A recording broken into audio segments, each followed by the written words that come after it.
السلام علیکم۔ یہ اوپر جو کارٹون سے دکھائے گئے ہیں، یہ مار پڑ رہی ہے ان کو، اس سے کروڑوں خربوں گنا زیادہ مار پڑے گی جہنم کے اندر فرشتوں کے ذریعے ہر اس آدمی کو جس نے آج دنیا میں ایمان کی بات ماننے سے انکار کر دیا اور شرک کی طرف جھکا، فرقوں میں بٹا، گمراہ ہو گیا، صراط مستقیم کھو بیٹھا۔ اس نے اپنی عقل کو استعمال نہیں کی اور کھیل تماشا سمجھتا رہا اس دنیا کو اور سنجیدگی اختیار نہیں کی۔ اللہ کے بندوں کو داتا، دستگیر، مشکل کشا، جتروا کہتا رہا، ان کو پکارتا رہا، یا ابراہیم مدد، یا اسماعیل مدد، یا ود بابا، یا سوا، یوس اور یوک، پہلی مشرک قوم جو اس زمین کے اوپر آئی، جس کے اندر نوح علیہ السلام کو پیغمبر بنایا گیا، نبی بنایا گیا۔ 950 سال ان کو بتاتے رہے کہ دیکھو یہ اللہ کے نیک بندے تھے، یہ تمہارے داتا دستگیر نہیں ہیں، مشکل کشا نہیں ہیں، ان کو پکارنا شرک ہے، یہ اس لائق نہیں ہے کہ ان کو پکارا جائے، یہ خود اللہ کو پکارا کرتے تھے، تم بھی اللہ کو پکارو۔ یہی بات مشرکین مکہ کو بتائی جاتی تھی کہ ابراہیم علیہ السلام اور اسماعیل علیہ السلام، لات منات وبل، ان کو پکارنا شرک ہے، جہالت ہے، جہنم آگ ہے ہمیشہ کی، اور یہ ان کا راستہ نہیں ہے ان کو پکارنا۔ یہ کل قیامت کے دن تمہارے دشمن بن جائیں گے۔ تمہیں ہوش نہیں ہے کہ ابراہیم علیہ السلام کیسے تھے، اسماعیل علیہ السلام کیسے تھے، وہ تو شرک کے دشمن گزرے اور تم شرک کے رسیا ہو، شیر مادر سمجھ کر اس کو چوستے ہو۔ اور پھر آج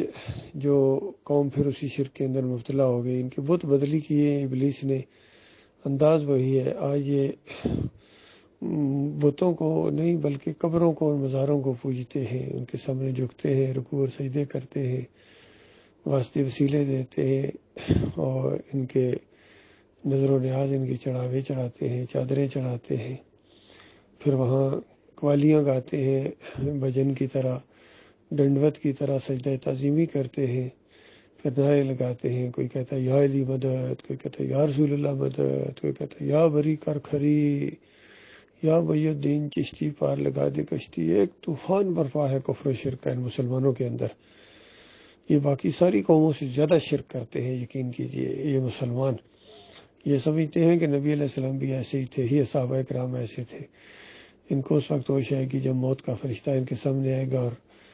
روح نکلنے سے پہلے ان کو بتایا جائے گا کہ آج تمہیں ذلت کا عذاب دیا جائے گا، پھر یہاں سے گرفتار کر کے لے جائیں گے اس روح کو، اور برزخ اوپر وہاں جسم ملتا ہے، اور قیامت جب تک قائم نہیں ہوگی اسی طرح مار پڑتی رہے گی، جس طرح یہ اوپر مار دکھائی ہے ان لوگوں کو۔ عقل حیران ہے کہ یہ کس طرح برداشت کریں گے، لیکن وہاں جسم ایسا ہوگا جو ختم نہیں ہوگا۔ یا دنیا کا جسم تو ہے جس کو جلایا جائے ختم ہو جاتا ہے، یا اس کی گردن کاٹی جائے یا کوئی اور اس کا جسم ضائع کیا جائے تو روح نکل جاتی ہے، موت آ جاتی ہے۔ لیکن وہاں کا جسم ایسا نہیں ہے، وہ بنے گا پھر ٹوٹے گا، پھر بنے گا پھر ٹوٹے گا۔ بدل لہم جلود غیرہا، مالک فرماتا ہے ان کی جلد کو بدلی کرتے رہیں گے اور ان کے منہوں کے اندر ابلا ہوا تانبا ڈالا جائے گا، اور پھر سار کہا جائے گا بتاؤ کدھر ہیں تمہارے مشکل کشا، جترواؤ کیوں نہیں تمہاری مدد کرتے ہیں، آج ایک دوسرے کی مدد نہیں کرتے، کدھر گئے تمہارے سیاسی لیڈر، کدھر گئے تمہارے جرنیل،